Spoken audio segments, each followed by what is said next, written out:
Welcome to the third annual World Medical Innovation Forum. As Jerry just said, I'm Chris Coburn. I'll be your time and logistics coordinator throughout. Before I introduce Dr. Klebansky, who will officially kick off the forum, we wanted to cover several points that we will share over our three-day journey. If you came to earlier forums, you know our signature is fast-moving discussions among industry principals, and in this forum we have more than 125 of them who will be on the podium at some point. We will look to you, though, to actively participate in that dialogue.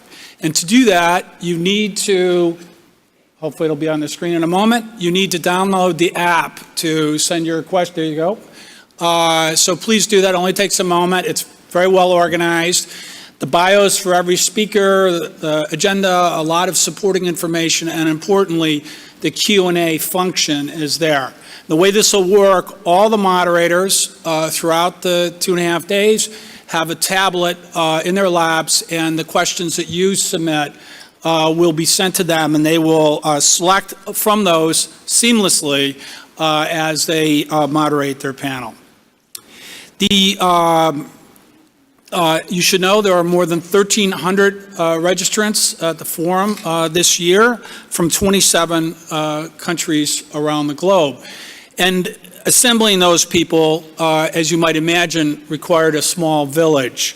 First, of course, our co-chairs, Dr. Calum MacRae and Dr. Tony Rosenzweig, the respective chairs of cardiology from Brigham and Women's and Mass General, and the steering committee that they so ably guided over the last 18 months, which is listed on page 12 in the program, and hopefully you'll see that there are some real scientific stars. And then putting on a meeting like this, a 3-day session in downtown Boston, requires a lot of support, and we are especially grateful to Boston Scientific, our presenting sponsor. They were a terrific partner for us from start to finish. You'll see them many places on the agenda. Please thank Mike Mahoney, their CEO, and other leaders from the company, if you see them, for their generous support. This session would not have been possible without their active support.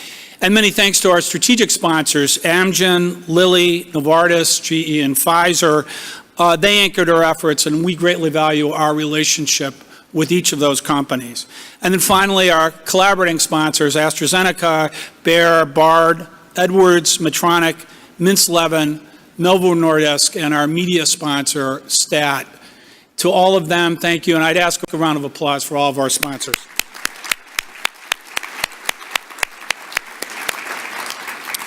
And then finally, we are deeply grateful to the terrific work of our planning team.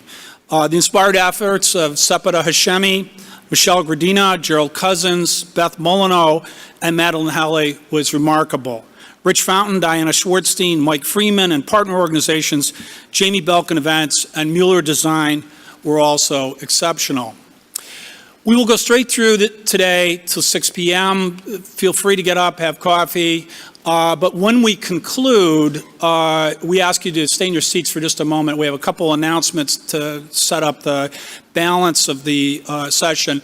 And as a reminder, if folks didn't spot it, the AATS Centennial is going on in the facility next door. So if you see a surplus of cardiac surgeons beyond the stage here, you'll know why, and wherever you might meet them. So, and my final job today is to introduce, again, my boss, Dr. Ann Klebansky, who will officially kick off the forum. It's an honor to report to such an exceptionally recognized clinician and scientist. She is a scientific all-star, at times carrying as many as 6 NIH grants, R01 grants simultaneously. And if anyone here has ever submitted for one of those, you know what an achievement that is. Ann is the Chief Academic Officer of the largest academic research enterprise in the United States, which probably means in the world. And she's also the Dean of Harvard Medical School, where she was, in the centuries-long tradition of those two organizations, MGH and Harvard Medical School, the first woman to be appointed a full professor of medicine, remarkably in this time era.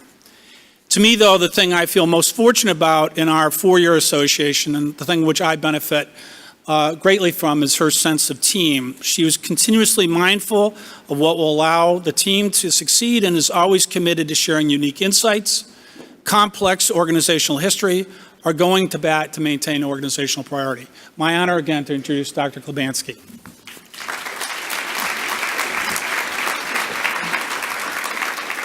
Thanks very much, Chris, for that very generous introduction. So, good afternoon. It's my privilege to welcome you to the third annual World Medical Innovation Forum, and I am just very pleased to see so many colleagues, researchers, and friends from around the globe here today. This forum really provides a unique opportunity for each of us, no matter what we do and why we're here. And what brings us here together is really the common desire to address the needs of our patients and the promise of new therapeutic and technologic advances in cardiovascular medicine. Our goal is to accelerate cardiovascular innovation to really achieve new insights and collaborations, and again, to advance the care of patients in what is the largest segment of healthcare. Our hope is that by working together, we can more effectively confront these diseases and really help patients and their families reduce its enormous burden and often life-altering consequences. Together, we can make that aspiration our shared reality. I am pleased that this annual event has brought together so many key members of the Partners family, and they are well represented among the more than 130 speakers, members of the steering committee, and our more than 1,300 attendees this year. Our ability to help patients, to cure disease, and fundamentally improve the delivery of health care depends on all of us.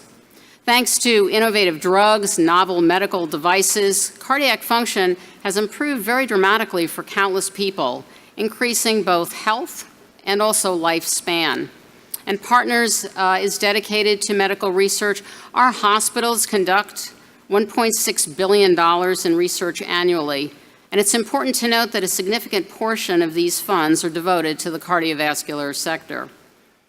As you've heard from Chris, more than 18 months of preparation went into producing this forum, and I also want to take a moment to acknowledge and congratulate the forum co-chairs, Dr. Calum, MacRae, Cardiology head at Brigham Health, and Dr. Tony Rosenzweig, Cardiology head at MGH, for what has really been their outstanding job here. It's also a joy to recognize the early career faculty who presented at the First Look session this morning. These are really the individuals who make up the pipeline of discovery going forward, and it was, for those of you who were there, such a great pleasure to see their enthusiasm, their great ideas, and their real hope for what they can accomplish for patients with these diseases. I also appreciate the many senior faculty who shared insights on their field and work at the just concluded Discovery Cafe, and both of these sessions, as you know, were basically sold out. So our co-chairs, steering committee, and the team at Partners Innovation have created what I think and what I hope you also think is a very compelling agenda to help stimulate your thinking and guide you into common action. And many thanks to Chris and his remarkable team. Support has been generously provided by our lead sponsor, Boston Scientific, and I also want to share my gratitude, as I'm sure all of you, in really acknowledging the support of that company as well as all the others. It is really essential for making the forum a reality. And this year, as in each of the prior forums, I really have the distinct pleasure of introducing our CEO of Partners Healthcare, Dr. David Torchiana. Now, many of you know that Torch was chief of cardiac surgery at MGH for many years. And today, he brings the combination of insight, decisiveness, and stamina that makes for a great surgeon to head our 68,000-person organization. And I would say I see this daily. He draws on each of these as he guides what is really a remarkable system through this era of foundational healthcare change. He's leading our organization with its great hospitals, its great academic hospitals, its community centers, in their combined clinical research, education, and community missions, because these really are the missions that define all of us as an organization. And all of this has the common goal of one thing, which is continuing to bring the highest quality care to all of our patients. So please join me in welcoming Torch to the podium for his remarks. Thank you.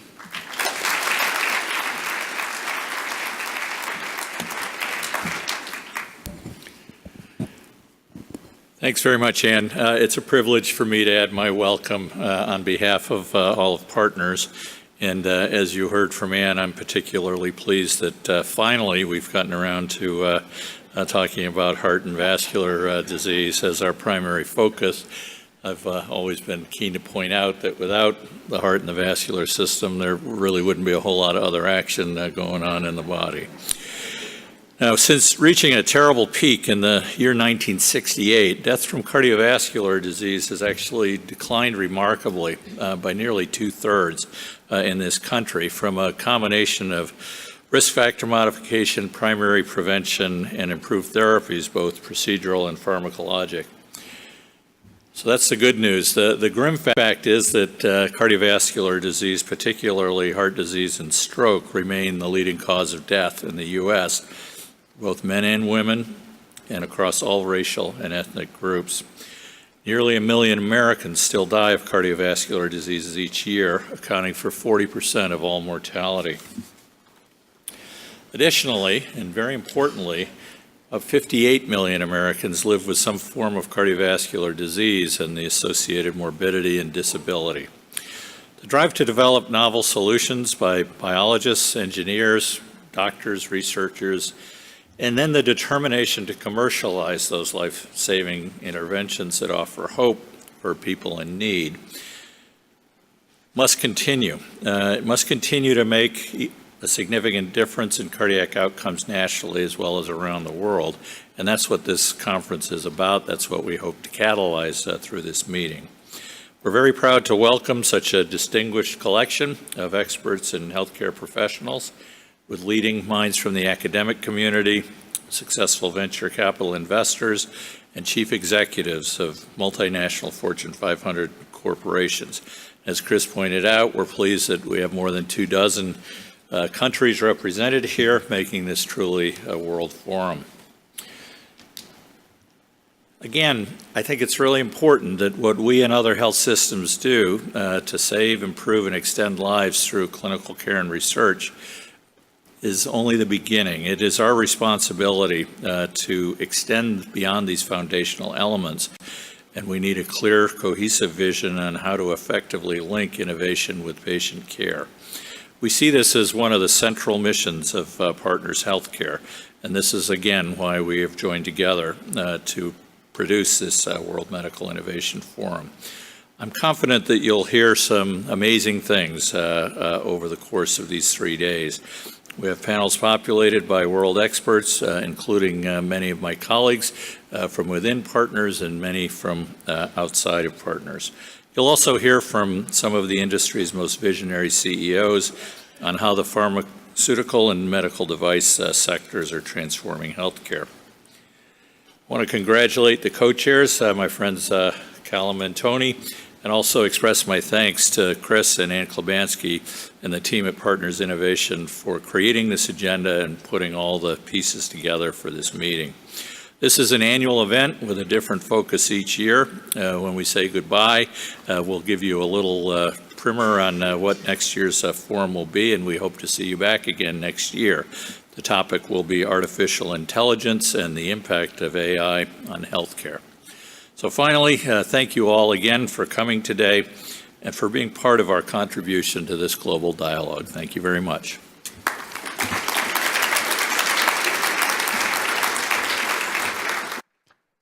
Please welcome our forum co-chairs, Calum MacRae, Chief Cardiovascular Medicine, Brigham and Women's Hospital.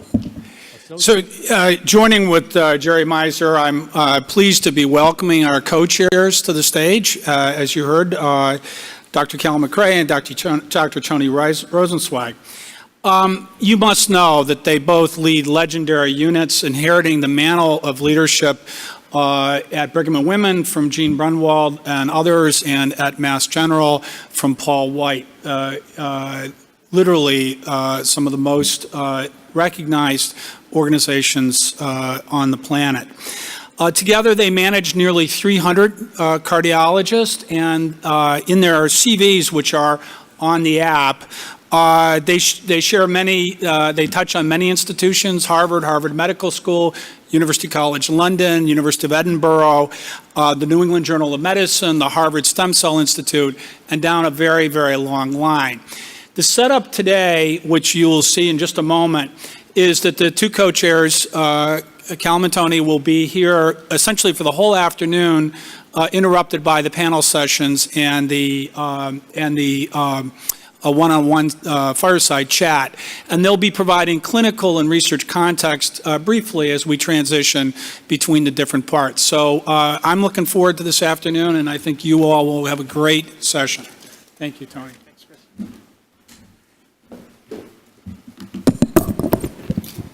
Chris, thank you very much. So I'm Tony Rosenzweig, and it's my distinct pleasure and honor on behalf of myself and my co-chair and good friend Calum MacRae to welcome you all to the World Medical Innovation Forum. This has been a great experience working through pulling together this symposium, but I do want to highlight, despite the fact that Chris thanked Calum and I, that really it was Chris and his team that really did the yeoman's work in pulling this together. So I think we've thanked everyone else, but I just want to make a point of giving Chris and his team a round of applause for really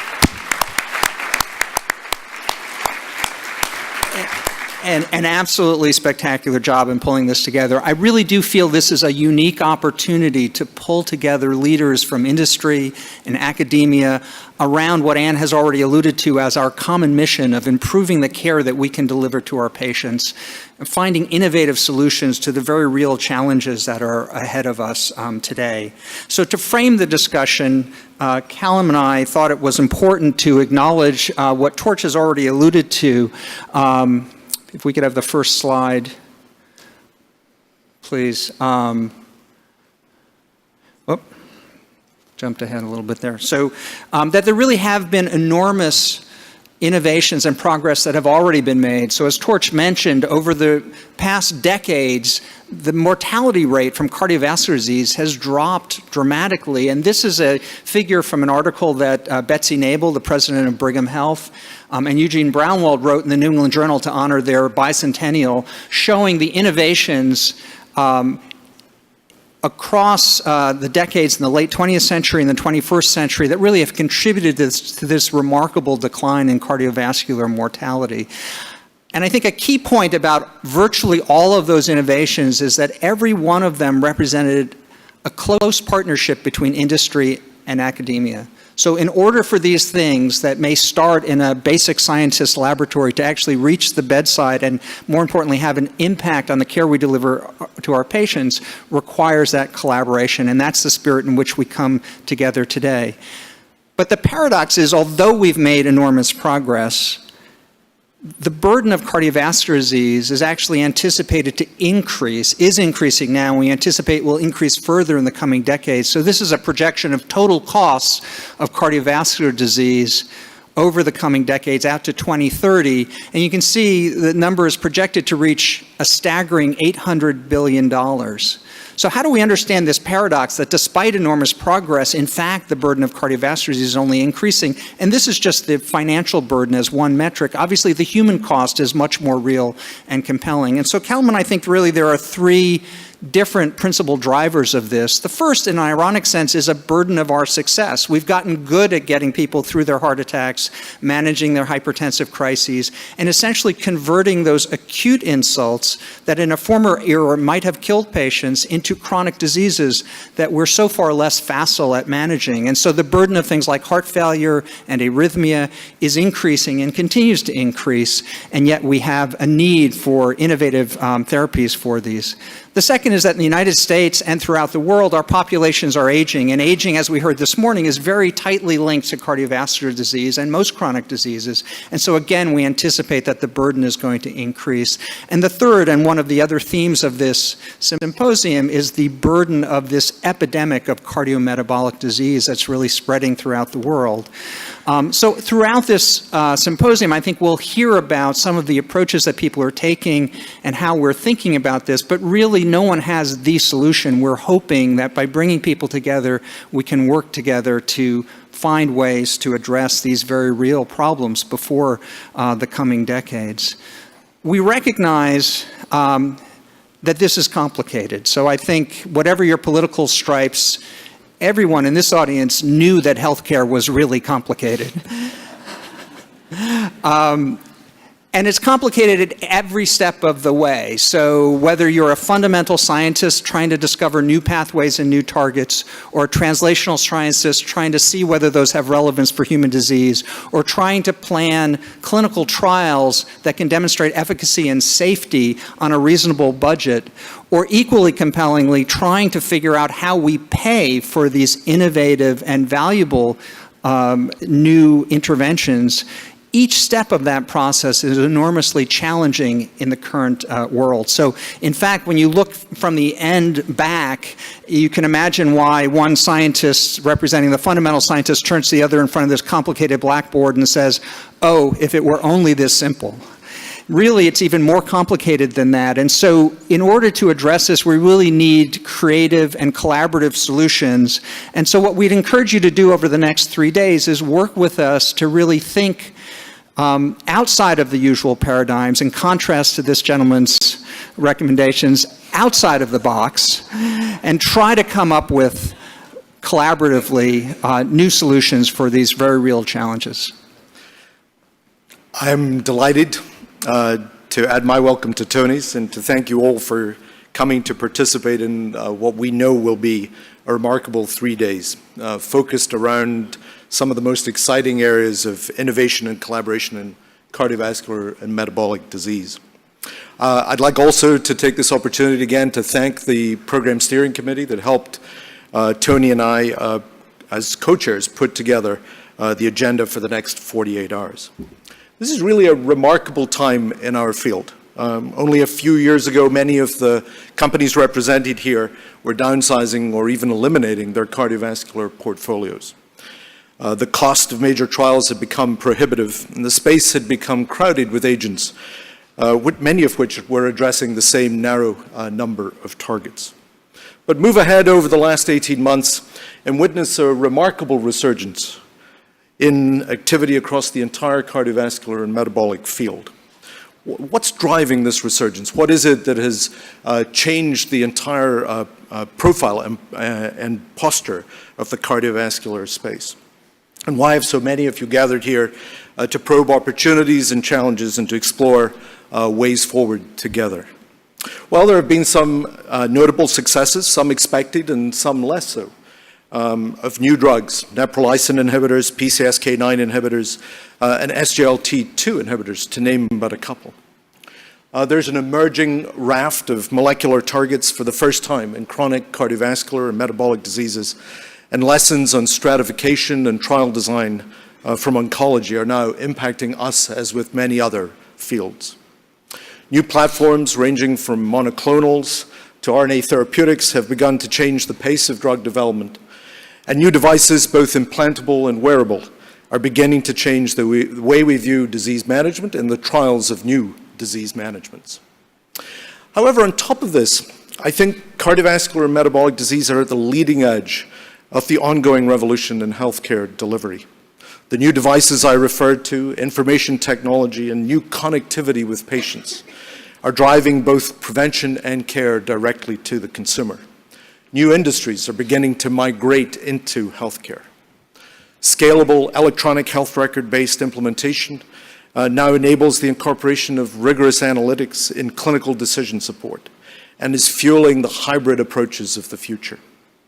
We're seeing the integration of discovery and care in ways that might not have been imagined even a few years ago. Boston and Partners Healthcare in particular lie naturally at the center of this remarkable convergence. And across the next few days, we'll highlight how the threads of basic, translational, and clinical science are being woven together with implementation in transformative ways and with a broad array of collaborators. What does the rest of the day hold in store for us? Tony, you're going to go for day one, and I'll follow up with day two. Thanks, Calum. So day one, as we've heard, is already off to, I think, a spectacular start. So Anne alluded to the first look session this morning, which really highlighted the work from 19 of our rising star junior faculty investigators that really, I think, was impressive for its breadth and depth of science. So there were people from fundamental scientists working on discovery of new pathways to clinical investigators thinking about and initiating new trials. And I think themes that ran throughout this included using modern technology and technological investigative tools to generate large data sets and then creative approaches to mining those data sets for insights that, again, can teach us how to better take care of our patients. And I thought it was particularly inspiring that all of the investigators, whether PhD fundamental scientists or MD PhDs or clinical investigators, were united in this goal to bring those tools to bear in better service of the care we can deliver to our patients. We heard a little bit about the discovery cafes, which were focused on particular disease processes and new technologies. And then in a moment, Calum will introduce the CEO Roundtable, which I think will be particularly interesting and insightful. We also this afternoon have 3 different disease-focused targets. And again, I want you to notice, as I'm sure you have, that in each of these panels, we've tried to integrate both industry leaders and academic leaders to really keep that dialogue and conversation going in the hopes of collaborative efforts to really address these issues. The 3 clinical topics that we're addressing this afternoon are really enormous and growing challenges for all the reasons we've already alluded to. They include atrial fibrillation, heart failure, and peripheral vascular disease. A clinical teacher of mine once pointed out that if we live long enough, each one of us is likely to develop at least one of these, sometimes more. So pay attention to these sessions in particular. And then at the end of the day, I just want to point out there's a welcome reception, as Chris alluded to, in the Lilly foyer. The reception happens to all of us. Tomorrow, on Tuesday, many of the same themes will emerge during the course of the day, as were dealt with in the Discovery Cafes this morning. We'll start off with a unique session focusing on the aspects of cardiometabolic disease and the market in Japan, before we move on to enjoy hearing from sophisticated panels on pricing, new devices for structural heart disease, and personal monitoring. We have the privilege of 3 one-on-one fireside chats with pioneering CEOs, John Lechleiter from Lilly, Robert Bradway from Amgen, and Frans van Houten from Philips. The afternoon will then go on to include plenary sessions on clinical trial redesign with a global perspective, precision medicine, gender, and disruptive therapeutic platforms. And together, these sessions are designed to engage us all in rethinking how we advance cardiovascular care and discovery together. And then on the final day, we have really a unique opportunity to hear from visionary leaders who have been at the forefront of leading our nation's research and drug development programs. So Robert Califf, former head of the FDA, will be interviewed by Joe Lascalzo in a fireside chat. Joe is the chair of medicine at the Brigham. And then Betsy Nabel, the president of Brigham Health, will interview Gary Gibbons, the current director of the NHLBI. Betsy, as you probably know, was previously the director of the NHLBI. So I think hearing this dialogue will be particularly interesting in thinking about the direction our country goes as we encounter these challenges. There'll be sessions on new targets in cardiovascular disease, particularly coronary artery disease, cardiometabolic disease, and innovation in translational trials. And the final session of the day and closing out the symposium is something that really, I think, is Chris's brainchild. That's the Disruptive Dozen, which really highlights 12 technologies that we believe really warrant close attention because over the coming decade, we collectively think they have the power to transform the care that we can deliver to our patients and are likely to do so. So these have been cloaked in secrecy. Calum and I know the answers, but we're not at liberty to divulge, so don't ask in the intermission, please. It's a penalty of death, I think, if we reveal any of this. But please do stick in there for the final session because I think you'll find it both informative and inspirational. So now let's, without further ado, get started on what promises to be a truly exciting World Medical Innovation Forum.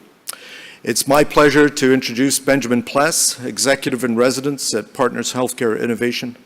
Ben has over 25 years of experience developing and bringing to market implantable medical devices and is the moderator for the first panel in the forum, a spectacular CEO roundtable. Thank you.